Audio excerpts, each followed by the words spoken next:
I don't think I need to start by stating how important it is to retain a client when it's so expensive to bring in a new client than it's way more expensive to bring a new client than it is to keep a new client, or is it? Let's put some numbers on this hypothesis. Your CAC, your cost of acquisition of a new client, in social media marketing agencies for, let's say, local services, med spas, local kitchen remodelers, any home improvement services. Let's speak about these mainstream ones, chiropractors, etc.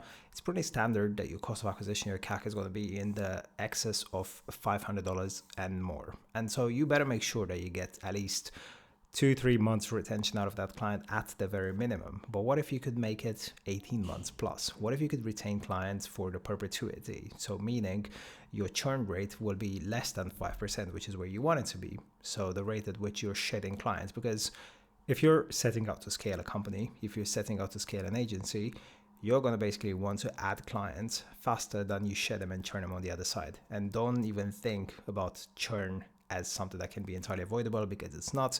It's inevitable. It's part of the game. You will lose clients, and that's fine.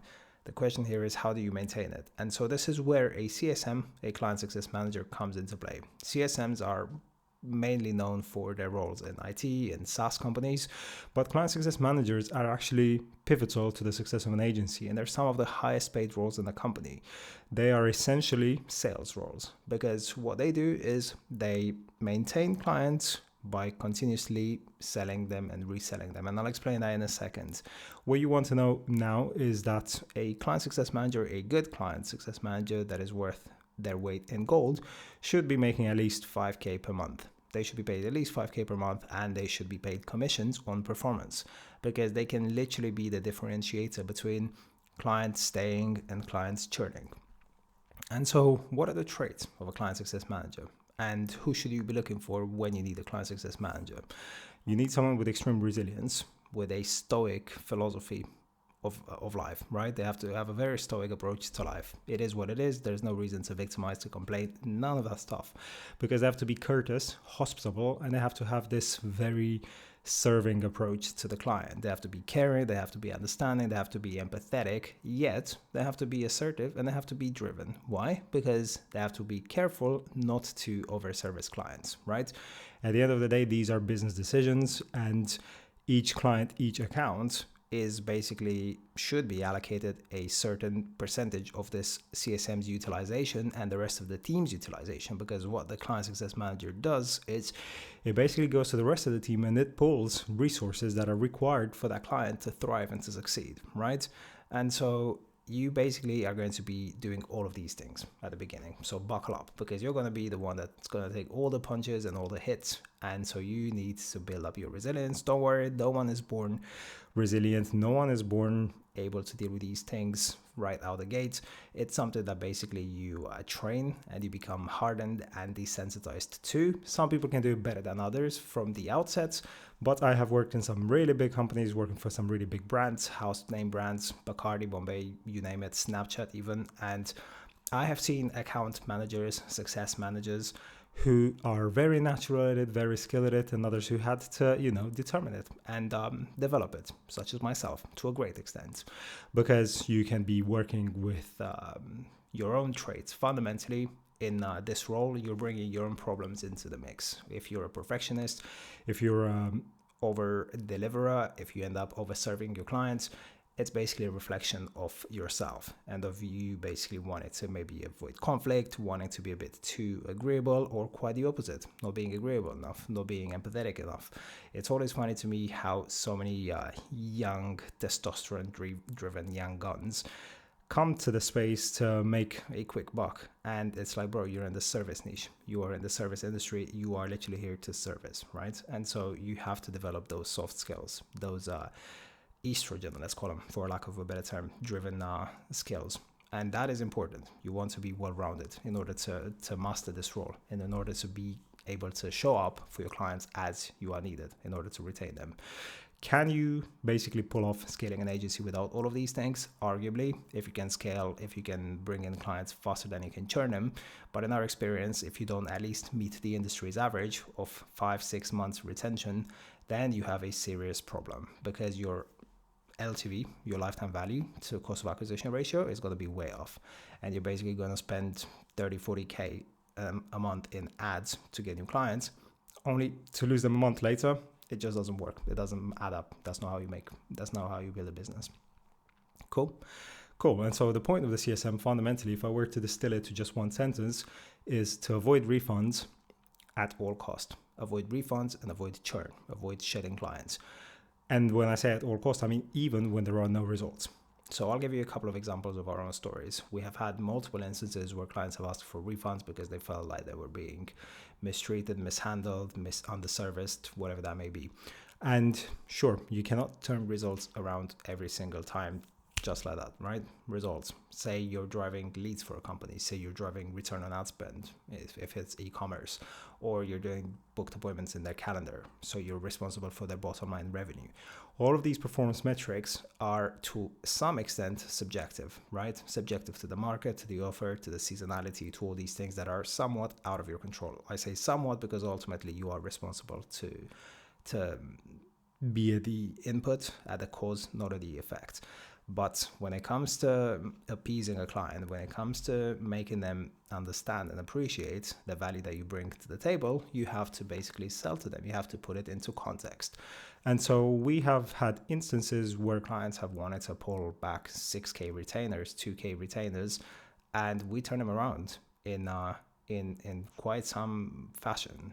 Basically, always bringing the attention to the value that they stand to gain. We had this client just the other month. She wanted a refund before we even started, before we even onboarded, which is insane. And so how did we turn that one around? Basically, we called them straight away and we heard them out. We listened to the concerns that they had. We did a bit of education. A lot of times you'll find that you can have clients who are very sophisticated who want to leave, and then clients who are completely on the other end of the spectrum, who have no idea what marketing is, what kind of results they should be getting, who are expecting the world. Maybe they have high pressure from themselves because for them it was maybe a big financial investment. If you're a good salesperson, you will have situations where you close people on more than they can afford, and then you're going to have to deal with their buyer's remorse, meaning they'll start a process and they'll start to get cold feet. And that's when you're going to have to double down and resell them. And if you don't do that, you're going to be faced with a very, very kind of premature, refund or a churn, a client just outright leaving. We have had those as well. Clients who up and go without saying a word after they paid, not even asking for the refund, which is fine. I guess you can have worse problems than that.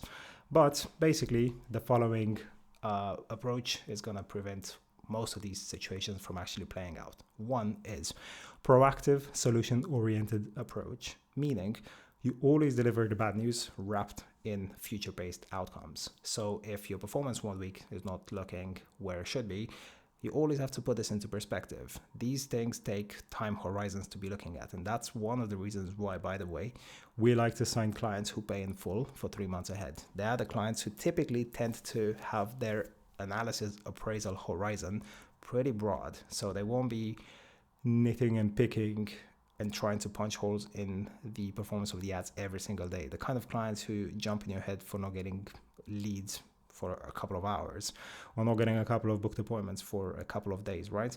You need a time horizon. You need a 14 days time horizon. And so if you're going to report every week, you have to be able to refocus the expectation of the client and basically say things along the lines of, this week we got X result.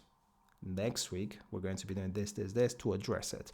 And so what we're doing here is we're quickly shifting focus away from the situation at hand that is problematic to the future-paced outcome, which is hopeful and positive and charged with all these proactive solutions that we're proposing to the client. So we're shifting focus, because where attention goes is where energy goes, right? And so if they're going to stay focused on this problem, on the present, obviously they're going to get tense. So you don't want them to focus on this for too long. What's happened has happened. It's more important to be proactive and to propose solutions and to not make it their problem, because they're not paying you to bring problems on their plate. They're paying you to take problems off their plate. And the way to do that is to basically always come with a solution. this went wrong. Obviously, don't use very emotionally heavy loaded language. And this is what we're going to be doing about it to improve it, to get X result and Y timeline without Z pain point of yours. Okay, cool. Another point, super important, is have open lines of communications. Let them get to you quickly. I know it doesn't scale. It doesn't scale to be able to respond to clients within minutes, to be able to jump on calls with clients at a drop of a hat, but it helps you when you are getting started. When you have your first 2, 3, 4, 5, 10 clients, even 20 clients, and you want to keep those retainers, it helps to offer this kind of line of communication that's open, where you respond to clients within minutes, within hours at the very least, and you actually hop on a call with them. Because the next point on my list here, a very crucial point, is always replace a text with a call if the situation escalates. Do not try and appease, do not try and resolve, do not try and find a resolution via texting, because it just doesn't work, and it creates an extra breach in communication where your message, your points could be potentially misinterpreted, mistook as rude, short, or whatever that may be. So you have to be very careful with the language that you choose, and as much as possible, try and actually speak to these people video on, so they can see your face, so they can see the way you talk, and be very empathetic, very courteous, very kind, and in their service. The client is always right. That is the mantra at the beginning. We're not talking about scaling. We're talking about doing things that don't scale first, because those are the ones that you're then going to be using to bake into your systems and to your training for when you get your CSM, the client success manager, who's going to be the answer to all of your problems. They're going to be doing all of the client success calls, all of your status calls, and they're going to be bearing the grunt of all of that after you can afford them. Because like I said, they ain't cheap, and they shouldn't be, because they're literally responsible for the retention of your revenue. If your sales team is responsible for your average order value, for your revenue in, your CSMs are responsible for your lifetime value, for continuity. Cool. Okay. In that sense, you should be setting weekly status meetings. This is something I learned in big corporates. You have to have these status meetings where no matter what happens, you have the opportunity to jump on with a client and let them speak to you, let them speak at you. The only way to keep them happy is to know their concerns, and this will also help you with product development. If you set up these weekly meetings, then there's no way that you're going to miss any of them. The moment you onboarded, the moment you launched, set your first status 1 week later, and then make it recurrent every week, or maybe every 2 weeks, depending on how many problems you normally have at the beginning, because you want to be learning dynamically. You want to spend as much time as possible with these clients. Have them weekly and go through the performance. Come prepared with your KPIs, come prepared with your metrics. Do not let them lead these calls. Just like in sales, you're the authority, you're the leading force of these calls. You're driving this thing with your own agenda, and that agenda is what has been done, what has been achieved, what will be done next, and always keep things very future driven. This is also your opportunity to start collecting referrals, testimonials, success stories. You can record these calls straight away, and they will constitute the case studies that you're going to start using into your marketing. So all the more reason to have weekly status calls. It's just crazy to me how many marketing agencies do not have these status calls, and it's so simple, and it's by far the biggest reasons why we were able to keep clients for so many months, even if and sometimes results were dwindling. Cool. Solve all of their problems. And what I mean by that is figure out why clients are leaving and fix that. In our case, we had issues with people leaving because they weren't able to call their leads, right? One of the biggest issues in the world. Clients don't call their leads. They say they don't pick up the phone. They don't do the speed to lead, call them within 5 minutes. They don't do enough follow-up. And then they start blaming you. They start saying that you are the fault. Quite honestly, this is the reason why we went from a lead generation agency straight into a booked appointments agency. And beyond that, we went into a revenue uplift agency. So we are a company that scales. This also helps you differentiate. The more problems you solve, the more you can differentiate, the more you can offer an end-to-end solution and basically stand out to the market in ways where other companies won't, because these are hard problems. They're operationally intensive, heavy problems to solve. And when you solve them, you're basically fixing the reasons why your clients are leaving. If they're complaining about your lead quality, then call the leads for them. If they're complaining about the appointment show up rate, then make sure they show up with deposits collected. If they complain about revenue not generated because they cannot upsell them, even that is something that we started doing for our clients. We started upselling for our clients by doing calls after the appointments and trying to sell packages there. Whatever niche you're in, there are ways to take on more responsibility. There are ways to solve more of these problems. And if you can solve them with code, with systems, with automation, or with training, more power to you. Use whatever utilize whatever tools you can to get an asymmetric return on your work effort, because ultimately you're going to want to preserve your margin. So the more intelligent solutions you can come up with, the better your margins are going to look at the end of the day, whilst keeping your clients in tip-top happy condition. Cool? Awesome. Just to bear in mind that client success really starts from the onboarding, right out the gate. Where sales job ends, contract is signed, money is paid, is where the client success begins. Because onboarding is probably your biggest and first chance to get them early wins and to start shaping the perception and the narrative of how these clients basically see your company. A robust onboarding can give the allure of a company who knows what they're doing, who is there straight away to get results. So don't miss any opportunity to basically take the moral high ground and to demonstrate how you are giving them extra value. For example, we buy phone numbers for our clients, which we utilize in our call center to call their leads. These phone numbers take time to get verified by major phone line carrier companies. There is a way to apply for fast track prioritization on this, which means it gets down from 2 weeks to 3 days. You can best believe that we tell the client that we do that because it looks like we are going the extra mile, and it's important wherever you can to go the extra mile. A lot of times the service delivery doesn't actually change. What you actually do for the clients doesn't change. It's just the perception and how it is being presented and sold.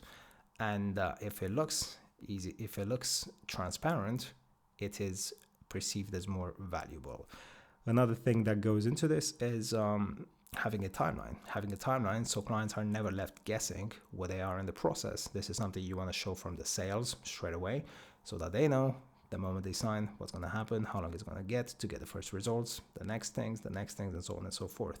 And that's something you're going to reset in terms of in the onboarding. You're going to reset those expectations, which brings me to my next point, which is set the right expectations. If you have to, under promise and over deliver, never the other way around.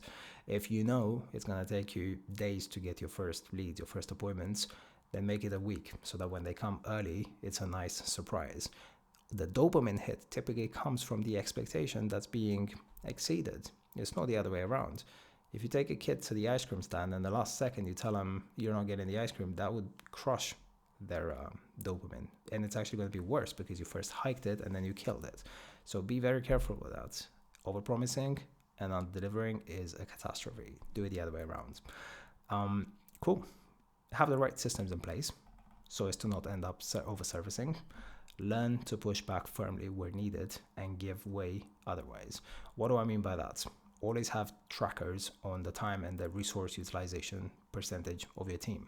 Know how much time each of your client success managers or yourself, when you're first doing this, is allocating to each client. And notice that 20% of your clients are going to take 80% of your time. Be very careful with these clients because at some point, the juice ain't worth the squeeze. You're getting to over service and to respond to these clients at any time of the day. And I know that that contradicts what I said earlier, but there is a point of diminishing returns. If you end up in a place where the client says jump, you say how high, and that keeps happening over and over and over again, you need to start recognizing that and you need to be smart about it because sometimes you're better off just cutting ties, cutting a client loose and focusing on getting another one. Those are the exceptions where it's actually cheaper to sign a new client than it is to retain another one. And the only way to know that is by paying attention to how much time you spend in these accounts. A couple of examples from our case is when we buy media, I buy the media for our clients, I'm looking at all of our accounts. And for some reason, some accounts, no matter how many creatives, no matter how many ads, angles I throw at them, the ads just fatigue very quickly and then they need to be replaced. If I notice that to be the case, and he ends up disproportionately taking way more hours for this one account than is for all the other accounts, and then on top of that, let's say leads incoming through, booked appointments ain't generating, revenue is not panning out, that is an account that's probably a dead end. So be careful not to back a losing horse. Okay? Cool. Amazing. Cool. Next point. Have CSM designated time slots where you answer all of your queries and block it off. This is actually in perfect conjunction with what I just said now, which is being careful as you scale, as you systemize, not to get dragged and pulled into this Slack treadmill where every day, all day, you're there if you're using Slack, just responding to clients, because you're not going to be able to do anything else. And that is not a revenue generating activity. You've got to have your blocked time slots. Say, have one time slot in the morning where you answer to Slack responses to questions for 1 hour, have one in the afternoon, have one in the evening, and that's it. Apart from those 3 slots where you respond to messages, have your weekly status meetings, then make them even more sparse, make them fortnightly, bi-weekly basically, and don't deviate from that as much as possible. It's very easy to get a whole, you go on Slack and you look at it and it's lit up like a Christmas tree. Every client wants your time. Everyone wants to jump on a quick 5-minute call. You can't do it. You can't do it. Whatever possible, in that case, you're going to respond and replace it with a text. I know it does contradict what I said earlier. A text, a voice note, a loom. Loom is wonderful. Loom is magical. Wherever you can, send a loom, send a voice note. It's phenomenal, especially with the clients that end up being overly demanding, because chances are you're going to lose some of those clients anyway. And so you want to be very careful at the end of the day. If you're going to basically sacrifice a whole business for one client, that ain't no way to scale. And you have to scale. You have to bring in new clients and not fantasize that you're going to be able to keep every single one client by over servicing them. And so now let's get to some brass tacks. What software and systems can you use? What should you use? We started with WhatsApp. We basically gave clients a line of communication directly with us. We had a group with them, and we then went to Discord because we could automate some notifications, some reminders. Now we're doing Slack. You can automate and create tickets automatically for your clients' issues if you want to. When you're first starting out, you can get 20 to 30 clients without too much of that, really. You don't really need to be that systemized to keep 20 clients. 20 clients, 2K each, 40 grand, easy. You don't really need to overcomplicate the tech stack to begin with. Keep a Motion Monday project management tool if you want to keep your tasks very clear, very well articulated. The way we do it right now is we have a very extensive Word, a Google Sheet with all the onboarding tasks, a huge checklist. We check through every single one of those things. We know the onboarding is done. And then from there on, we just have a process of managing the recurrent tasks, the media buying, the appointment setters, the client success management meetings. It's pretty lean, it's pretty simple. It's not that heavily operationalized in terms of what clients see from their end. It's more heavily loaded on the back end in managing our call center. But to keep things lean and simple, software, Slack does the job. Google Meet or Zoom for your meetings with them. That's about it. That's pretty much all you need to be able to retain these clients for months on end if you're going to use them to their full potential, the way I basically described now. Cool. When you think you're comfortable and confident with some of these clients, you can make those meetings less often. You can spread them out to one every 2 weeks, and then you're basically able to get twice as many clients in. Just whatever you do not miss them. Clients will miss status meetings. Do not miss them. Even when things are going well, especially then, hop on meetings, try and get a success story out of them. If things are not going well, then absolutely jump on calls with them, re-establish where they are, resell them on the dream. These are important. Even during holidays, when they are missed, try and put them back in the calendar as soon as possible. You can set reminders. You can set automations for clients not to miss them. Make sure they're in the calendars that they use. Pay attention to these details because they matter. Make sure the time aligns with their availability on a recurrent basis, and basically you're going to smoothen out and make this task easier for you on an ongoing basis. Cool. Fundamentally, to drive this home, your point is, as a client success manager, to avoid churn at all costs. And what I mean by that is give them the option of a pause. if you have to, pause the service. We have clients now who paused for 2-3 weeks. They needed to change offices. Others wanted to be chill during the holidays, whatever, or give them a downsell. If you're not able to get the results that you need, maybe give them a downsell, reduce their retainer for a little bit so that you can catch up and get them more returns and retain the client. Even better, what you can do is you can offer an extension on your service. So for example, a lot of these roles, a lot of these SMMA agencies, automation, whatever that may be, services have a performance clause in them. So they're performance agencies, meaning if you don't hit your performance, you're going to have to somehow accommodate for your client's shortfall. And so the way we do that, the way you can do that, is offering a performance extension clause guarantee. Say you guarantee a certain outcome, a number of leads, a number of booked appointments, a number of revenue increase, a return on your ad spend by a certain amount in a period of time, say 30 days. And if you don't do it, then you extend that by another 40 days until you hit it. It's wonderful, and it also allows you to make guarantees when you sell. So it's really beautiful. You can use it for two purposes there. Okay, and so in the end, to wrap this up, final point here, do not wish for smooth sailing because it doesn't exist. Essentially, this is the business model that you sign up for in agencies, and you'll always have problems. You'll always have days, weeks where results aren't necessarily possible. They'll feel like it's slightly out of your control.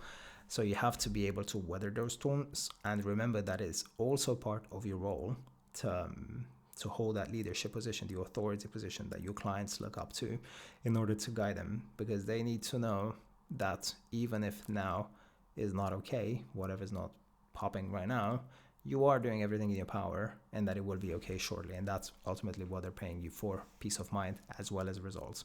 So I hope this is informative. Any questions, drop them in the chat, DM us, book an appointment if you want to speak with us. And until next time, keep them away.